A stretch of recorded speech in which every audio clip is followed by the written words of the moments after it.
جب اللہ تعالیٰ نے کن فایا کن کر کے جب اللہ تعالیٰ نے جب ہر چیز بنایا تو پھر بگ بینگ کا ضرورت کیا پڑا؟ مطلب 300 کروڑ سال پہلے، 13.8 بلین سال پہلے، اتنا سال پہلے بگ بینگ ہوا. جب یوں کر کے آپ چٹکی بجا کر کے آپ ہر ایک چیز بنا سکتے ہیں تو پھر ہر ایک چیز مطلب ویٹ کر کے کیوں بنانے کا ضرورت پڑا؟ جی دیکھیے، سب سے پہلے اس میں جواب میں کہ کن فیکون کا یہ مطلب نہیں ہے کہ فوراً کن یعنی ہو جا. کا مطلب یہ نہیں ہوا کہ فوراً ہوگا، وہ اللہ کی مرضی ہے. سے یہ لازم نہیں آتا کہ امیڈیٹلی ہونا یعنی ہو گیا، یہ ایسا یہ اللہ کی مرضی پہ ہے. تو فیکون جو ہے، جیسے آپ الگ الگ ٹائپ کے جو ہوتے ہیں جو الگ الگ استعمال میں ہیں، یا آپ یہ دیکھ سکتے ہو گرامر کے اس کے اندر جو ہے اس کے سینس میں استعمال ہوتا ہے، تو آپ کلیئرلی دیکھ سکتے ہو کہ یہ کہیں یہ نہیں بتا رہا ہے کہ فوری طور پر ہونا ہوگا. سے یہ مراد آتا ہے، وہ مطلب نہیں ہے. اس کی مثال قرآن میں بھی موجود ہے. اور جو سوال جہاں سے پوچھتے ہیں، اللہ تعالیٰ نے کیا فرمایا؟ انما امرہ اذا اراد شیئا. اللہ کا معاملہ جب وہ کوئی چیز چاہتا ہے، ہاں، جب وہ کبھی کسی چیز کا ارادہ کرتا ہے تو ان یقول لہ کن فیکون، تو وہ کہتا ہے کہ ہو جا، اور وہ ہو جاتی ہے. تو یہاں پہ یہ جو ترجمے میں بعض جو مترجمین نے یہ لکھا ہے کہ اسی وقت ہو جاتی ہے، تو یہ اللہ کی مرضی ہے کہ اسی وقت ہو جائے تو اسی وقت ہو جائے گی. اللہ قادر ہے، لیکن اللہ کی مرضی ہے کہ جیسے آسمان و زمین بنا ہے 6 ایام میں، آہستہ آہستہ جو اس کے مرحلے ہے اس سے وہ بنے گا، تو اللہ کی جیسی مرضی ویسے بنے گا.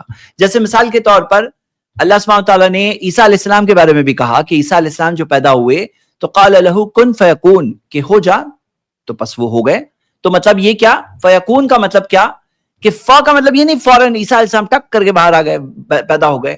اب مریم علیہ السلام پریگننٹ ہوئی، کنسیپشن ہوا، اور پھر ڈیلیوری ہوئی، اور پھر وہ پیدا ہوئے. تو یہاں پر اللہ سبحانہ تعالیٰ قادر ہے. اللہ قادر ہے کیسے کرنا ہے، اس میں یہ بات ہے فعال لما یرید، جیسا وہ چاہتا ہے ویسا کرتا ہے. اب وہ 6 ایام میں بنائے، 6 پیریڈ جو تھے جو ذکر ہے، یا کتنے ایام میں بنائے، کتنے کس پیریڈ میں بنائے، کیسا وہ قادر ہے. وہ چاہتا تو کوئی چیز فوری طور پہ بھی ہو جاتی اس نے، لیکن تدرج کا ایک معاملہ کائنات میں رکھا ہے، سٹیجز، جو انسان کے لیے بھی عبرت کی چیز ہے کہ انسان جلد باز ہوتا ہے بائی نیچر. انسان چاہتا ہے سب چیز ابھی کبھی ہو جائے، سب چیز ہو جائے، اور اسی وجہ سے دنیا میں بہت ساری برائیاں بھی پیدا ہوتی ہے. لالچ ہوتی ہے، ابھی کبھی مالدار بننا ہے، بھائی محنت کرو، صحیح راستے پہ چلو، حلال روزی طلب کرو. تو یہاں پہ کیا ہوتا ہے کہ یہ چیز انسان کے لیے بھی عبرت کی بات ہے کہ اللہ تعالیٰ نے کیسے کائنات کو بنایا، کیسے انسان کو بنایا. تو یہ ساری چیزیں اللہ چاہتا تو قادر ہے. تو یہ چیز کے اندر آپ دیکھو گے کہ الٹا ایک چیز ہے کہ اللہ سبحانہ تعالیٰ نے بتایا وَلَقَدْ خَلَقْنَا السَّمَاوَاتِ وَالْأَرْضَ، کہ ہم نے آسمان و زمین کو یقیناً بنایا. وَمَا بَيْنَهُمَا فِي 6 أَيَّامٍ، 6 دنوں میں بنایا. جو آسمان و زمین جو کچھ ان دونوں کے درمیان ہے ان سب کو 6 دنوں میں بنایا. وَمَا مَسَّنَا مِن لُغُوبٍ، اور ہمیں تھکان نہیں چھوئی. تو یہاں پہ یہ جو چیز ہے کہ اللہ تعالیٰ نے اتنی بڑی کائنات کو بنایا اور اللہ تعالیٰ کو کوئی تھکان نہیں چھوئی، یہ ایک ڈائریکٹ رد ہے جو ہم دیکھتے ہیں کہ جوز مانتے ہیں کہ 6 دن میں بنا آسمان و زمین بنایا، 7ویں دن گاڈ نے آرام کیا.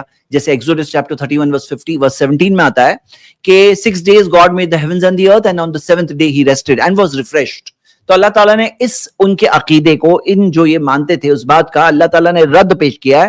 وما مسنا من لغوب، کہ ہمیں کوئی تھکان نہیں چھوئی. اللہ تعالیٰ قادر فری، اور کوئی تھکان اللہ تعالیٰ کو نہیں چھوئی. یعنی کہ ایک بات ہے کہ کیسے اللہ تعالیٰ نے سٹیجز میں بنایا، یہ اس کی حکمت ہے، یہ اس کا علم ہے، اور جو ہم دیکھ سکتے ہیں. جی کیا کوئی بات انکلیئر ہے؟ نہیں، اب کوئی بات اس میں جو ہے نا وہ ایک یہ بھی ہے نا کہ اللہ تعالیٰ جو ہے نا وہ مجبور نہیں ہے کہ کوئی چیز وہ بنانا چاہ رہا ہے تو وہ جو ہے وہ اس کو مرحلہ وار اور ایک لمبا وقت دے کر کے نہیں بنا سکتا. اس سے ایک بات یہ بھی پتا چلتی ہے کہ اللہ رب العالمین اگر چاہے تو حکم دے اور کوئی چیز فوراً ہی وجود میں آ جائے، اور اگر اللہ تعالیٰ چاہے تو وہ کسی چیز کو وقت لے کر کے بھی بنا سکتا ہے. یعنی اللہ تعالیٰ دونوں طرح کی چیزوں پہ قادر ہے. جیسے انسان، اللہ تعالیٰ نے جب چاہا تو مرد و عورت سے انسان پیدا ہوتے ہیں، جب اللہ تعالیٰ چاہا تو ایک عورت سے ہی انسان کو پیدا کر دیا اکیلے حضرت مریم سے، جب چاہا تو ایک مرد کے ذریعے سے انسان کو پیدا کر دیا حضرت حوا کو، اور جب چاہا تو بغیر عورت و مرد کے پیدا کر دیا جیسے حضرت آدم کو. تو ایک اس سے بھی پتا چلتا ہے نا کہ اللہ تعالیٰ، یہ اللہ تعالیٰ کی قدرت کی کا تنوع، جو ڈائیورسٹی اللہ تعالیٰ کی قدرت میں، وہ بھی پتا چلتی ہے کہ اللہ تعالیٰ چاہے تو حکم دے اور کوئی چیز فوراً مکمل ہو جائے، اور اللہ تعالیٰ چاہے تو حکم دے اور کوئی چیز مرحلہ وال مکمل ہو. اللہ تعالیٰ دونوں چیزوں پر قادر ہے. اللہ تعالیٰ مجبور نہیں ہے کہ وہ کن بولے گا کوئی چیز فوراً ہو جائے گی اور وہ کنٹرول نہیں کر سکتا. اللہ تعالیٰ دونوں چیزوں پہ قادر ہے. اس سے ایک بات ہم کو یہ بھی پتا چلتی ہے. اور ہم اگر دیکھیں جو لوگ آبجیکشن اٹھاتے ہیں کہ بھئی کن فیکون، تو ہم ان کو کہتے ہیں تم کرتے ہو، تم کہتے ہو جا تو کوئی چیز ہوتی ہے. مطلب تمہارے ہو جا بولنے سے کچھ ہوتا نہیں ہے، لیکن اللہ کی مرضی ہوتی ہے، وہ صرف چاہتا ہے کوئی چیز کہے، وہ کہے ہو جا تو وہ چیز ہوتی ہے. جیسے اللہ چاہتا ہے ویسے ہوتی ہے، جیسے اس کا ارادہ ہے ویسے وہ چیز ہوگی.